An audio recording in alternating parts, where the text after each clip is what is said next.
So you'll remember that Canto 13 had ended with Sapia's frank assessment of her life and how she was now working through her former envy to now see not her own life clearly, but also the life of the city, Siena, where she was from.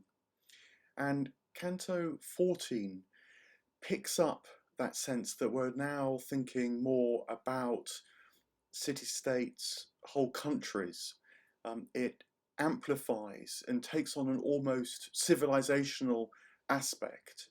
And that makes some sense in these vertical readings of the Divine Comedy, because the corresponding canto in the Inferno had featured the Old Man of Crete. Do you remember that statue, great figure under Mount Vesuvius, who had a splendid head of gold and a splendid chest of silver, and yet was leaning on the crumbling terracotta foot? It was an image of a civilization that was relying on its least valuable parts and had even forgotten that it had gold and silver that had been its wellspring. Well, now here in Canto 14 of the Purgatory, a similar civilizational lament starts to unfold. It develops that analysis from the Inferno in the souls that Dante meets now. It actually opens with two souls, people we haven't met before, speaking to each other, and they're asking about someone they know must be walking around with his eyes open because he's roaming around the mountain. They've also heard that he's breathing from the conversation with Sapia, so they know he's alive. And they're filled with awe. In parenthesis, you might wonder whether they be filled with envy because their eyes have been sewn shut. But they actually show wonder about this and say to Dante that nothing like a living soul ascending Mount Purgatory has ever been known before. It's a moment that speaks about the state of their own souls, that they're open and inquisitive rather than envious and possessive. But it also signals, I think, for us, something of what Dante feels this Divine Comedy is really about. This is about something new happening. It's about, at the very least, a renewal of his civilization, given we're in this civilization and degeneracy theme now. And it makes me wonder, I'll do no more than wonder at this stage, since we want to see what's going to unfold as we ascend Mount Purgatory and move into the paradise. But nonetheless, for me, it sets up the question, is Dante actually embarking on a completely new dispensation, certainly a new chapter within Christianity, in the way that, as we've already seen, he's starting to stress that we need to move on from what had been sort of given particularly to church forms of Christianity, move on to a newer understanding, open our eyes, it might be said, on this terrace of purgatory to a fresh unfolding of these deep truths, because the implication would be here and now that what had been given has become corrupt, is falling apart, is no longer a wellspring, is no longer silver and gold, but has become crumbling terracotta. The two souls ask Dante who he is, and Dante replies modestly by not actually speaking his name, because he says that his name has no fame, so they won't know who he is. I mean, that might literally have been true, because it seems to say they're not Florentines. But again, there's a kind of sense, I think, in Dante saying that he's not yet famous. There's an implication that, you know, one day he will be well known.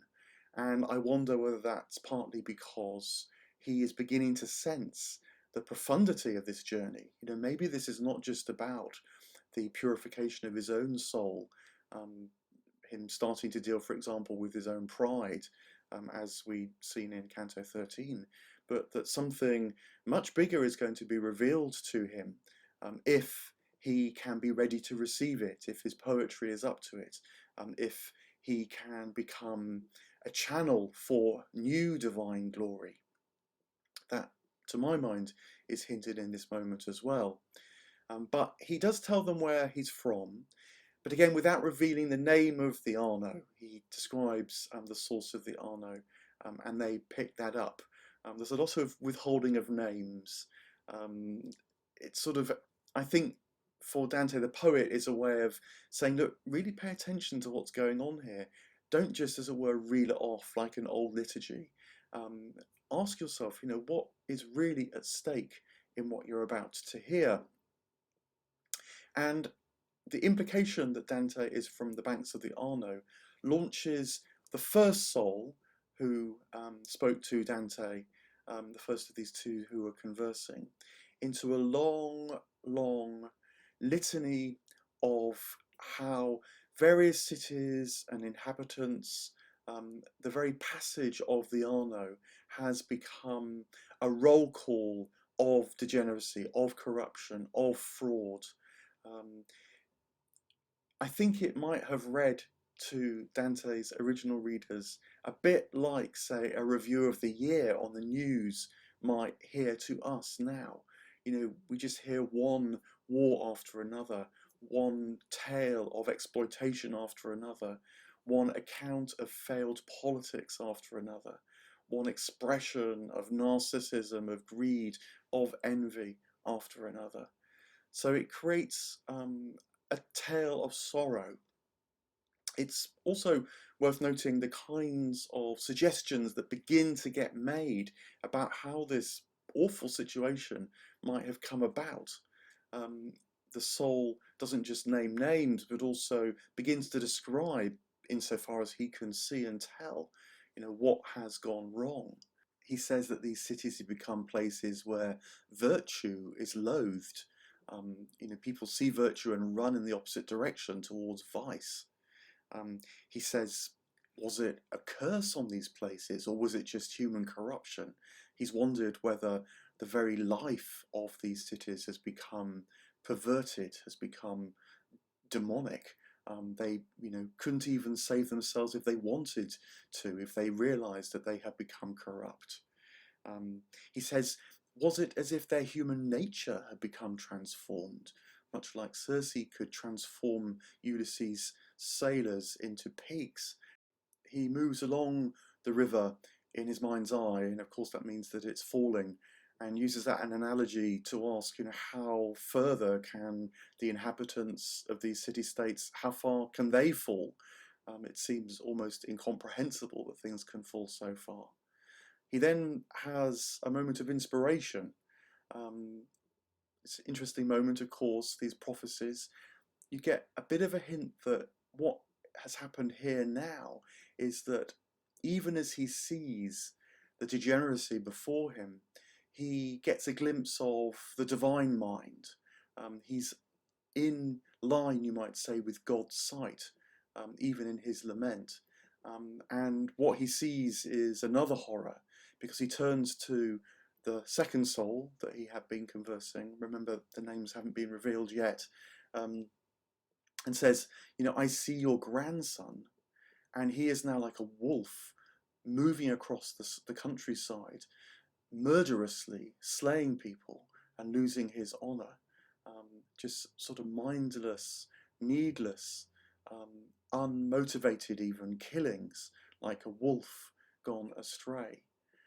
He says that he sees him in a woods, and it's like the woods themselves have become polluted.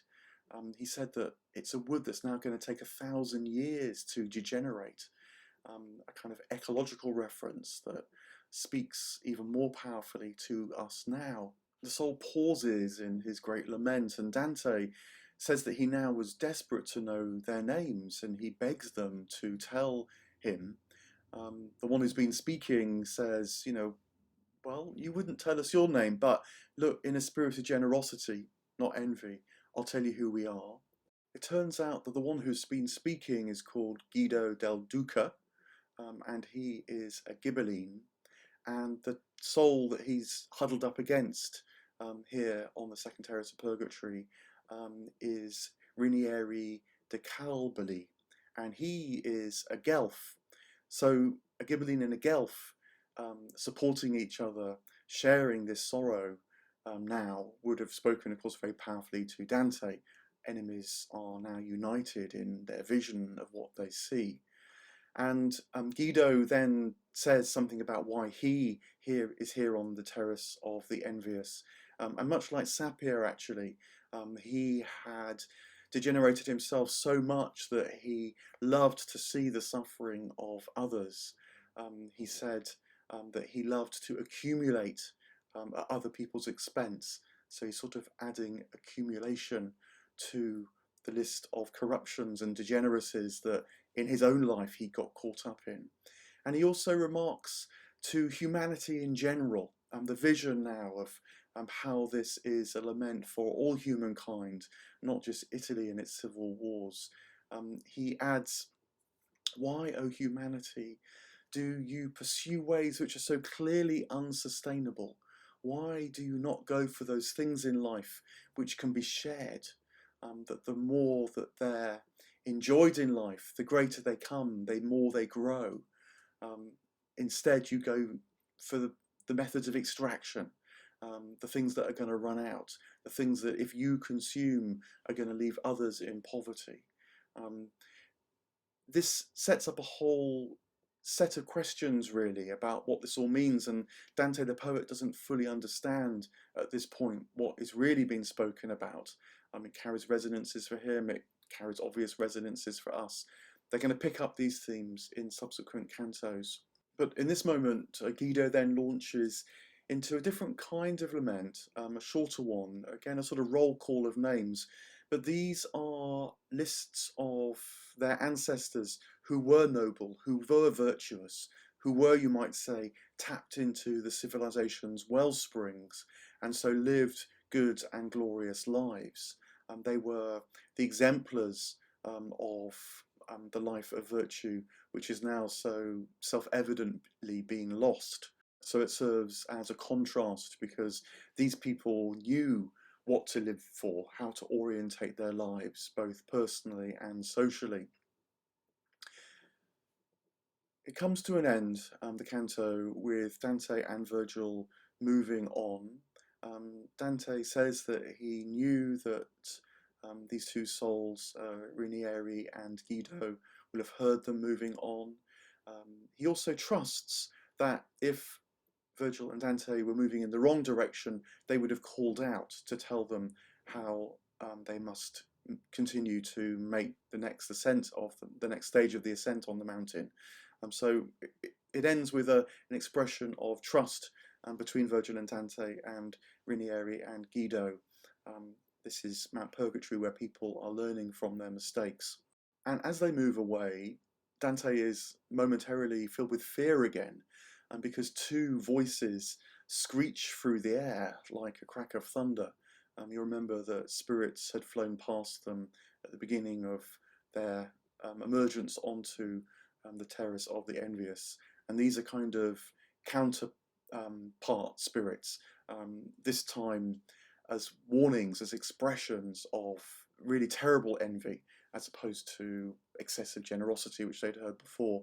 And they realise that they're hearing the voice of Cain, who of course slew his brother Abel. And they also hear the voice of Aglaurus.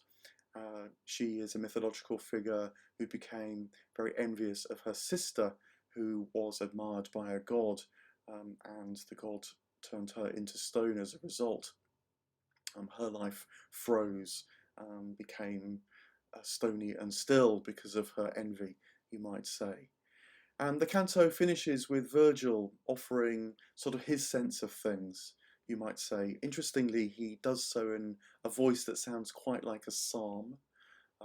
So I think this is part of his learning about the new way too, the new dispensational possibilities at least as well. And he too offers a kind of lament on humanity's state. He says, look, there's so many warnings about what envy does. much like the voices that they just heard screech past them. It's all around for us to see. Our very lives suffer, you might say. And yet, human beings, you look only right in front of you, down at the ground, not even looking at the damage that's going on around in the world. Um, and you certainly, he says, don't look up to the wheeling stars where God's message shines there all day, every day, all night, every night. If only you could raise your eyes to discern and to follow.